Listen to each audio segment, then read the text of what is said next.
Hello and welcome to Philanthropy, Porch, Ponderings. I'm Lisa Shimola. We are coming to you today from my little back porch here in New Orleans, Louisiana. And today we are going to talk about resilience. I know we are all needing to dig deep and experience that these days. So a few quick tips on how we can be resilient and how we can help each other be resilient. Before we jump in, a few quick reminders. Please like, subscribe, and share this channel. There is a bell icon down below in the video. If you click that, you will receive a notification every time a new episode is uploaded. So being resilient, having to bounce back, and to roll with the punches and go with the changes. You can see I have my headphones in today. And that is because, living in the middle of the city, it's almost never quiet on your porch. And I know if you've been following for a few episodes, you've seen that. You've experienced the road noise, the yard guys, all kinds of things. Well, today, here on my back porch, which I thought was going to be a lot quieter than my front porch, the neighbor's air conditioner is running. It's August in New Orleans. It's hot. We're running the AC all the time. So I do not blame them. And it is utterly peaceful in a way, but also I'm trying to block that out and try not to let it distract you from hearing these tips about how to be resilient. So resiliency came to mind because I was asked to present at a nonprofit conference this week on that very topic. Inspired by the fact that I had to be pretty resilient this past year to 18 months myself, with losing my job, starting a business, dealing with my own and my dog's health concerns. There was a lot to overcome. And the opportunity to present this talk gave me a chance to research the science behind resilience. And I felt that there were some important pillars in there that I wanted to share with you, especially if you are struggling to get through a tough situation and needing to find a way to be a little more resilient yourself. So there is an organization called the Bounce Back Project, and I will put a link to this information in the description down below the video. But it is a group of several organizations that are committed to promoting health and happiness. And they found there were 5 key pillars to resilience: self-awareness, mindfulness, self-care, positive relationships, and purpose.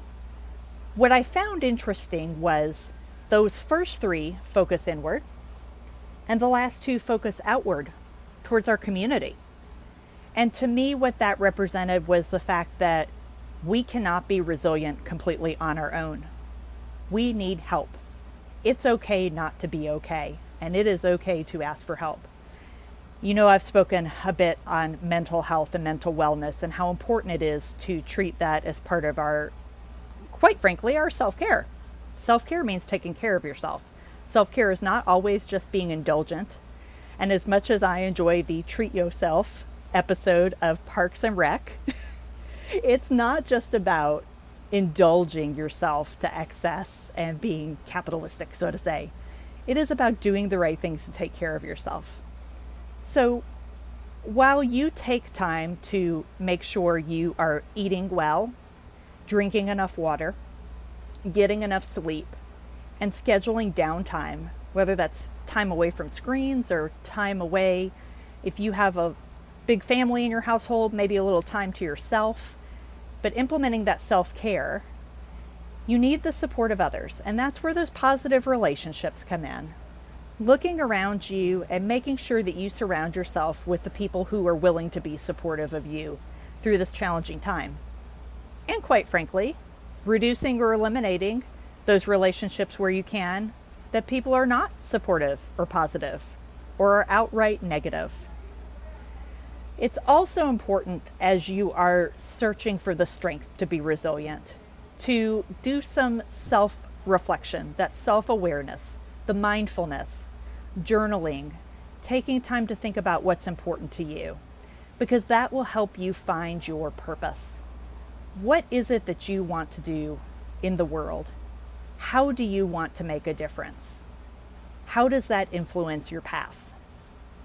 It goes back to and I believe I talked about this in a previous episode, but the experience I had working on the Paul Bear Bryant College Football Coach of the Year Awards for the American Heart Association, where the coaches, players were volunteers, and they shared how coach always encouraged them to be a part of something bigger than yourself.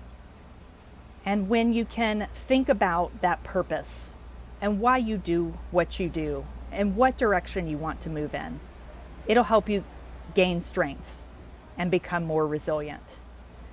So again, those pillars of resiliency: self-awareness, mindfulness, self-care, positive relationships, and purpose.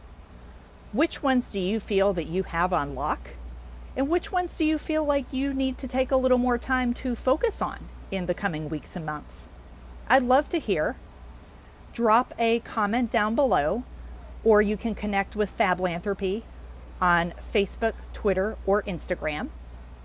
Again, please like, subscribe, and share this channel with others you know, whether they are in the nonprofit world or not.